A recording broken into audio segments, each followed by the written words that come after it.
18वीं शताब्दी में बुद्धि एवं तर्क के आधार पर साहित्य की रचना की गई। चूंकि प्रगतिशील विचारकों तथा लेखकों ने राजनीति एवं समाज की विभिन्न परंपराओं तथा मान्यताओं पर अनेक प्रश्न चिन्ह लगा दिए थे, इसलिए सांस्कृतिक विचारकों के विकास की दृष्टि से 18वीं शताब्दी को बौद्धिक जागृति का युग अथवा तर्क का युग कहा गया है। यह विवाद का मुद्दा रहा है कि 18वीं शताब्दी के बौद्धिक आंदोलन ने फ्रांसीसी क्रांति को किस रूप में और कितना प्रभावित किया। प्रिय विद्यार्थियों, आज हम फ्रांसीसी क्रांति में विचारकों एवं प्रबुद्धवादियों के योगदान की चर्चा करेंगे। इस विषय में दो विचार प्रमुख हैं। प्रथम विचार के अनुसार बौद्धिक चेतना क्रांति की आत्मा थी। स्वयं नेपोलियन का कहना था, यदि रूसो न होता तो क्रांति भी न होती। फागे ने भी इस मत का समर्थन किया है और कहा कि दार्शनिकों की आत्मा ही क्रांति की आत्मा थी। किंतु दूसरा विचार इसके ठीक विपरीत है कि क्रांति प्रबुद्धवादी लेखकों के कारण नहीं, अपितु राष्ट्रीय जीवन की बुराइयों की वजह से हुई। लॉर्ड एल्टन ने भी इस मत को स्वीकार करते हुए लिखा है कि 18वीं शताब्दी के लेखकों ने क्रांति की सूचना भर दी थी, क्रांति को जन्म नहीं दिया। वे इसका कारण न होकर प्रभाव थे। यहाँ तक कि रूसो भी अन्य लोगों के समान क्रांति का लेखक नहीं, अपितु इसका सूचक मात्र था। थॉमसन ने तो क्रांति के संदर्भ में दार्शनिकों की भूमिका को लॉर्ड एल्टन से भी अधिक संकुचित करते हुए लिखा है कि 1789 में क्रांति की शुरुआत एवं दार्शनिकों के विचारों में परस्पर बड़ी दूर का और अप्रत्यक्ष संबंध है। उन्होंने क्रांति का उपदेश नहीं दिया, नहीं दार्शनिकों की रचनाओं ने कोई महत्वपूर्ण भूमिका निभाई। वास्तविक सत्य इन दोनों अतिवादी विचारों के मध्य का प्रतीत होता है, अर्थात बौद्धिक विचार क्रांति का एकमात्र कारण न होते हुए भी महत्वपूर्ण कारण अवश्य थे। तत्कालीन बौद्धिक विचारकों का योगदान इस आशय में सर्वाधिक महत्वपूर्ण है कि उन्होंने उस समय के सामाजिक, राजनीतिक और आर्थिक दोषों से जनता को परिचित कराया, जिससे असंतोष उत्पन्न हुआ और निश्चित रूप से ही यह असंतोष क्रांति के उद्भव में महत्वपूर्ण कारण था। मॉन्टेस्क्यू, वोल्टेयर, रूसो आदि ने फ्रांस के राष्ट्रीय जीवन में व्याप्त बुराइयों और सरकार की कमजोरियों पर अनेक तरीकों से प्रकाश डालकर जनता के समक्ष उसे अधिक स्पष्ट रूप से सामने रखा। रूसो ने विशेष रूप से रोगग्रस्त समाज के पुनर्निर्माण पर जोर दिया। यह सत्य है कि उन्होंने क्रांति को जन्म नहीं दिया, पर यह भी तय है कि उनके सुधारवादी साहित्य में प्रतिपादित नवीन धार्मिक, नैतिक, राजनीतिक, आर्थिक और सामाजिक आदर्शों एवं सिद्धांतों ने लोगों को जीवन के प्रति सर्वथा एक नया दृष्टिकोण दिया।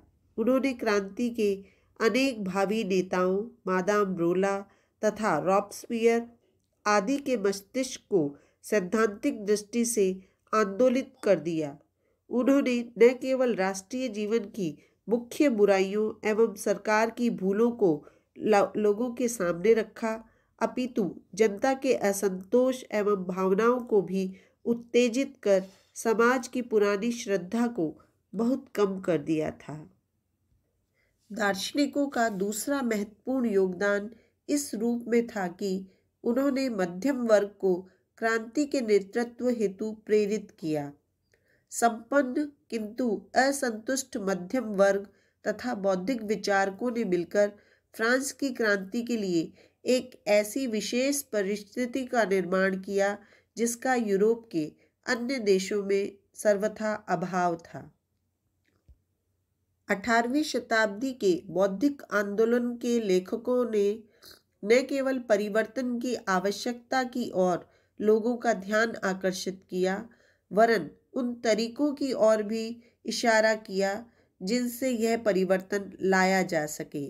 इस रूप में आंदोलन के प्रमुख वक्ताओं ने क्रांति के आगमन को अधिक सुगम बनाया। इस योगदान को प्रसिद्ध इतिहासकार लुई मार्दले ने तर्क संगत शब्दों में स्पष्ट करते हुए कहा है कि क्रांति वास्तविक बुराइयों का ही परिणाम थी, किंतु इस बात से इनकार नहीं किया जा सकता कि बौद्धिक जागृति के बगैर इसका उदय संभवतः न हुआ होता। लॉर्ड एक्टन ने अपने शब्दों में कहा है, दे मेक्स द डार्कनेस विजिबल। संक्षेप में हम कह सकते हैं कि फ्रांसीसी क्रांति सदियों की घुटन और कुछ तत्कालीन कारणों का संयुक्त परिणाम थी। इस घुटन की सार्वजनिक अभिव्यक्ति बौद्धिक आंदोलन के रूप में हुई। अब हम उन विचारकों की चर्चा करेंगे जिन्होंने फ्रांसीसी क्रांति में महत्वपूर्ण योगदान दिया। सर्वप्रथम पेरेबेली का नाम उल्लेखनीय है, जिसने निर्भीकता से अपने प्रगतिशील विचारों को जन सामान्य के समक्ष प्रस्तुत किया। तथ्यों तथा तार्किक आलोचनाओं से परिपूर्ण उसकी कृतियों में अंधविश्वास का विरोध तथा धार्मिक सद्भावना की प्रवृत्ति परिलक्षित होती है। उसने इस प्रचलित अंधविश्वास का विरोध किया कि पुच्छल तारे का दिखना अशुभ लक्षण है। बेली के विचारों ने जनसाधारण को प्रभावित किया। उसी की शैली का अनुसरण 18वीं शताब्दी में मोंतेस्क्यू और डिड्रो द्वारा किया गया। मोंतेस्क्यू आरंभ से ही कानून का अर्थ, जीवन की विविधताओं से कानून का संबंध तथा न्याय और अन्याय का मूल क्या है जैसे विषयों के प्रति आकृष्ट था। 1748 ईस्वी में उसकी प्रसिद्ध कृति द स्पिरिट ऑफ लॉज का प्रकाशन हुआ, जो जबरदस्त रूप से लोकप्रिय हुई। यह एक राजनीतिक दर्शन की पुस्तक थी, जिसमें शासन की विविध पद्धतियों का बड़े वस्तुनिष्ठ और संतुलित तरीके से मूल्यांकन प्रस्तुत किया गया था। मोंतेस्क्यू ने इंग्लैंड के संवैधानिक राजतंत्र पद्धति को श्रेष्ठतम घोषित किया, क्योंकि वह नागरिकों की व्यक्तिगत स्वतंत्रता का सम्मान करती थी। उसने प्रशासन पद्धति में कुशलता के लिए सरकार की तीनों शक्तियों विधायी, कार्यकारी और न्यायिक के सावधानी पूर्वक विभाजन पर बल दिया। उसके अनुसार फ्रांस की प्रशासनिक व्यवस्था में सुधार की सख्त आवश्यकता थी। वह निरंकुशतावाद के खिलाफ था, लेकिन वह प्रजातांत्रिक पद्धति की सफलता के प्रति भी अधिक आश्वस्त नहीं था। उसके अनुसार प्रजातंत्र की सफलता उस देश की जनता के राजनीतिक गुणों पर निर्भर करती है, अन्यथा वह भीड़ तंत्र में परिवर्तित हो जाती है। मोंतेस्क्यू ने अपनी दूसरी पुस्तक पर्शियन लेटर्स में फ्रांस के समाज में व्याप्त विषमताओं, भ्रष्टाचार तथा बर्बरताओं का चित्रण किया और निरंकुशतावाद के घातक परिणामों की ओर सभी का ध्यान आकृष्ट किया। मोंतेस्क्यू के विचारों का प्रभाव बहुत हद तक क्रांति काल में निर्मित होने वाले फ्रांसीसी संविधान पर पड़ा। वोल्टेयर अपनी तीक्ष्ण मेघा, प्रभावशाली लेखन और अपने स्वतंत्र, निर्भीक, स्पष्ट विचारों के कारण फ्रांस में प्रबोधन के युग का नेता माना जाता है। वोल्टेयर बुद्धि की स्वाधीनता एवं विचार की स्वतंत्रता का प्रबल समर्थक था। उसकी लेखन क्षमता अद्भुत थी। वह एक कवि, आलोचक, इतिहासकार, नाटककार, व्यंग्यकार, उपदेशक, यहाँ तक कि वैज्ञानिक लेखक भी था। उसने बहुत सी रचनाएं लिखी। वास्तव में वह अपने युग का बौद्धिक नियंता था। उसकी सबसे अधिक प्रभावशाली रचनाएं उसके निबंध तथा उसके पत्र थे। के माध्यम से उसने फ्रांस की तत्कालीन व्यवस्था की कमजोरियों की कटु आलोचना की, जिससे नाराज होकर फ्रांसीसी सरकार ने उसे गिरफ्तार कर बास्तील के दुर्ग में भी भेज दिया था। मैजेनिस और एप्पल के अनुसार उसकी रचनाओं ने फ्रांसीसियों में अपनी सरकार में सुधार करने की आवश्यकता की चेतना जगाई। वोल्टेयर ईसाई धर्मशास्त्र एवं चर्च व्यवस्था का भी कटु आलोचक था। उसके अनुसार चर्च आडंबर, असहिष्णुता एवं पूर्वाग्रह युक्त मानसिकता के केंद्र थे। वोल्टेयर का कहना था कि सारे पादरी ढोंगी और पाखंडी हैं। वोल्टेयर ईसाई या हिब्रू धर्म के ईश्वर में विश्वास नहीं करता था। इसका अर्थ यह नहीं है कि वह नास्तिक था, वह देववाद में विश्वास करता था। देववाद यूरोप में प्रबोधन के युग में प्रचलित हुई धार्मिक विचारधारा थी, जिसका प्रारंभ इंग्लैंड में हुआ था। देववाद का अर्थ है प्रकृति मूलक धर्म। देववाद प्रकृति में अंतर्निहित ईश्वर को मानता है, जो ब्रह्मांड की सभी प्राकृतिक शक्तियों एवं नियमों का कारक है। वोल्टेयर मूलतः एक राजनीतिक विचारक नहीं था। उसने फ्रांस की राज्य व्यवस्था में प्रचलित बुराइयों की आलोचना की, लेकिन एक संस्था के रूप में वह राजतंत्र का विरोधी नहीं था।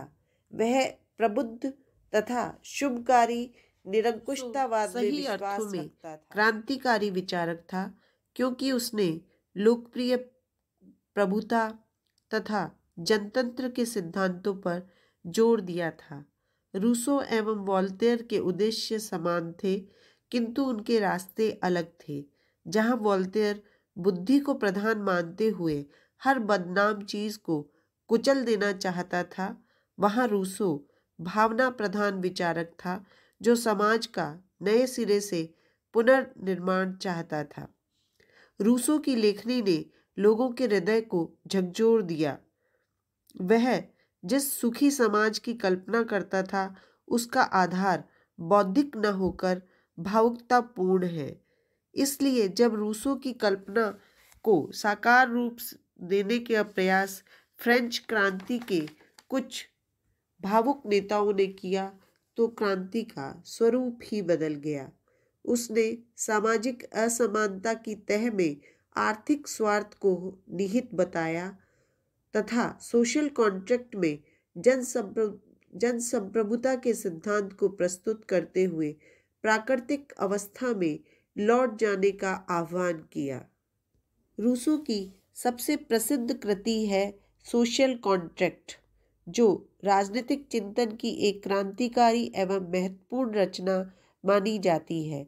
रूसो की इसी पुस्तक ने फ्रांस की क्रांति का मुख्य आदर्श वाक्य या नारा प्रदान किया: स्वतंत्रता, समानता एवं बंधुत्व।